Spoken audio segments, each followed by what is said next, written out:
Петербурга в Москву к Камер-Калежскому валу на Рогожское кладбище мчалась карета. В ней сидел чиновник по особым поручениям. В руках у него была бумага государственной важности. Карета с тем же чиновником приезжала сюда и год назад. Приедет она и на следующий год.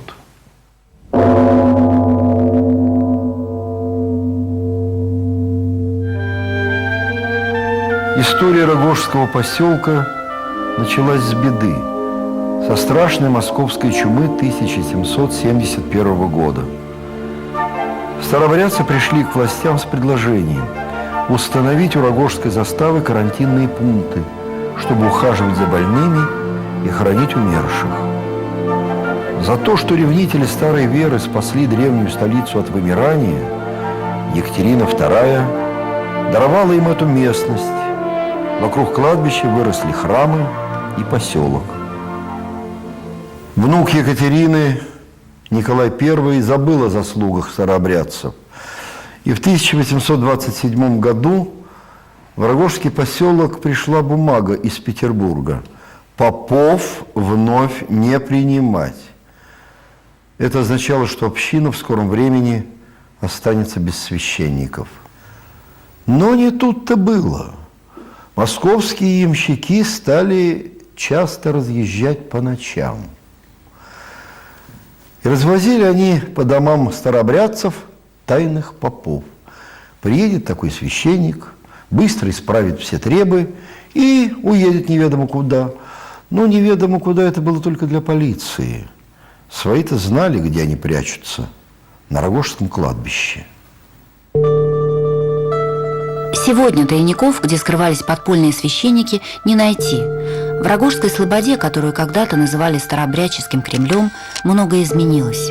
Еще в начале 20-го столетия она была с двух сторон заключена в тиски железных дорог, а в начале 21 века еще с одной стороны ее зажало третье транспортное кольцо. Рогожское кладбище, это и как раз являет нам вот этот жемчужина Москвы, можно сказать, хотя сейчас, как вы видите, оно в далеко еще не совершенном состоянии, но в идеале это будет, если с помощью сейчас и правительства, и наших усилий мы сумеем его восстановить, это будет действительно жемчужина Москвы. Здесь с поколениями русские люди, как и простые, так и купечество, которого было 60% русского национального капитала, как известно, все по смерти они свои иконы сдавали, приносили на Рогожское в Покровский собор. Покровский собор стал бесценным хранилищем памятников древнерусской иконописи. Это здание само памятник, архитектурный. На его чертежах стоит подпись самого Матвея Казакова. Правда, от проекта великого зодчего мало что осталось. Здание выглядит непропорционально и напоминает обычный жилой дом. Еще в конце XVIII века власти испугались, что строящийся Покровский собор будет больше главного православного храма – Успенского собора Кремля. Из Петербурга полетело гневное монаршее повеление: алтарные выступы отломать, 4 купола не возводить, высоту шпица убавить. Я бы сказал, что все Господь делает по промыслу. Потому что если вы войдете вовнутрь, вас будет просто по контрасту поражать совершенно интерьер древнерусского, как Кремлевского собора. Понимаете, в этом даже, так сказать, в этом получилась изюминка. Храм уникален тем, что он никогда не был закрыт, ни при французах. Наполеон, когда был в Москве, старообрядцы, есть такая тоже легенда, что под видом могил зарыли иконы, на кладбище похоронили, как будто были захоронения. То есть от французов. Тут лошадей держали французы, но собор чудом сохранился. После революции Покровский собор оказался единственным действующим храмом Рогожского поселка. В свое время собор строился как летний, не предназначенный для зимних служб. В холода тонкие стены его промерзали насквозь, покрывались инеем. От дыхания молящихся иней таял, и стены начинали плакать. Чтобы ободрить друг друга, верующие вспоминали самый тяжелый период в истории Рогожского поселка – Николаевские гонения. К концу царствования Николая I Рогожское кладбище было наводнено шпиками и агентами в штатском, которые выискивали тайных попов. На столе императора лежал донос: в храмах Рогожского поселка ведутся запрещенные службы. Уже были готовы официальные бумаги, в которых повелевалось храмы закрыть и передать в государственную казну. Но накануне подписания высочайшего указа Николай умер. Однако 7 июля 1856 года на Рогожском кладбище появились чиновники по особым поручениям в сопровождении жандармов. Они зачитали постановление секретного противораскольничьего комитета с припиской Александра II «Исполнить». Чиновники вошли в храмы, закрыли двери в алтари и запечатали их. Рождественский храм, алтари которого запечатали первыми, после революции и вовсе закрыли. Купол и крест были снесены, настенная роспись уничтожена. Теперь это здание, как и Покровский собор, совсем не похоже на храм. В 1804 году тот был построен, ну, в таком стиле, как говорится, неоготический, но он же и русский, все-таки влияет. То есть старообрядцы, даже вот по архитектуре видно, что не чурались влияния и западных, и я бы даже вот сейчас нынешний человек, и то бы, так сказать, задумался, вот стоит ли в таком стиле, но делали в таком баженовском стиле. В начале 30-х в Рождественском храме разместили столовую, в конце 40-х – фабрику, в начале 70-х здание отдали Мосаттракциону. Другой архитектурный памятник Рогожского ансамбля – Никольский храм. Он был возведен в XVIII веке в барочных формах, а спустя 100 лет перестроен в псевдорусском стиле. В середине XIX века его передали единоверческой общине. Этому храму досталось меньше других, и тем не менее ему необходима реставрация.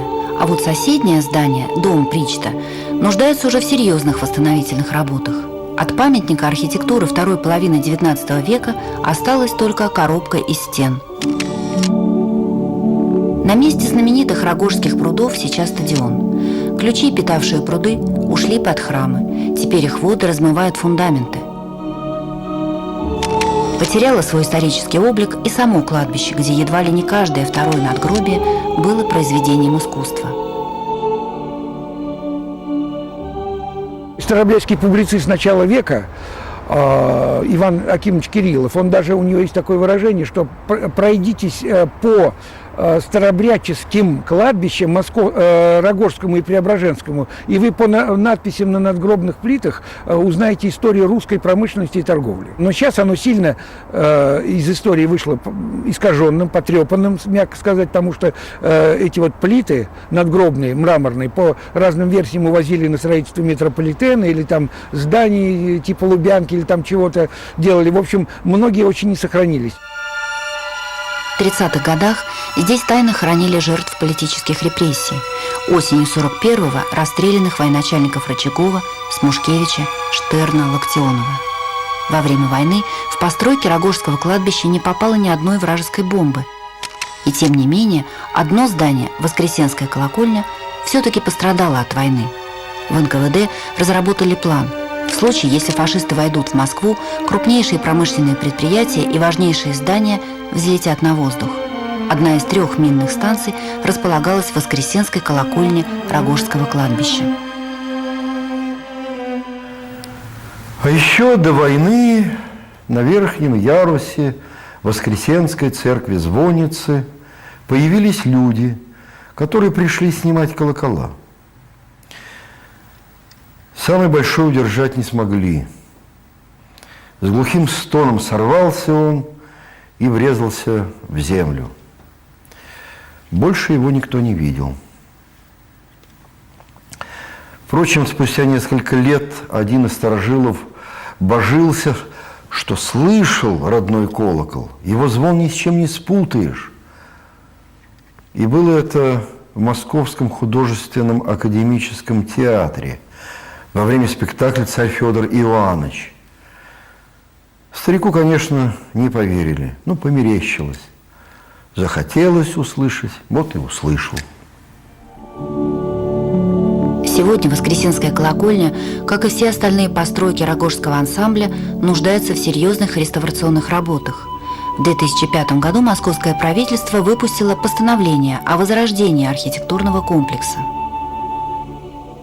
Будут восстановлены культовые объекты, храм Рождества Христова, колокольня, Покровский кафедральный собор. Реставрированы будут ограда, дом Причта, благоустройство территории и инженерные сети. По планам реставраторов, эти работы будут закончены к 2010 году. К тому времени с территории исчезнут заборы и хозяйственные постройки, напластования XX века. И на их месте раскинется соборная площадь, как в стародавние времена. Соборная площадь будет образована как раз вот между двумя храмами Рождества Христова, Покровского собора и колокольни. Продолжением этой соборной площади будут пруды с бывшей часовней Иорданию. История Рогожского кладбища во многом состоит из бед, притеснений и гонений в течение 2,5 веков. Впрочем, были все-таки в его истории редкие мгновения, когда горе сменялось радостью. 17 апреля 1905 года Николай II подписал указ о веротерпимости. Священникам, ревнителям древлецерковного благочиния больше не нужно было скрываться. Накануне Пасхи алтари рогожских храмов были торжественно распечатаны. А в конце 80-х годов обнаружилось, что не послышались старику-староверу в Амхате звуки родного колокола. Действительно, в 20-х годах большой колокол Воскресенской звонницы был перевезен в художественный театр. Спустя 6 десятилетий он вернулся на Рогожское кладбище. В Рогожском поселке медленно, но верно все возвращается на свои места. Он, как и в старые времена, вновь становится ансамблем. И совсем скоро голос рогожских колоколов зазвучит в полную силу.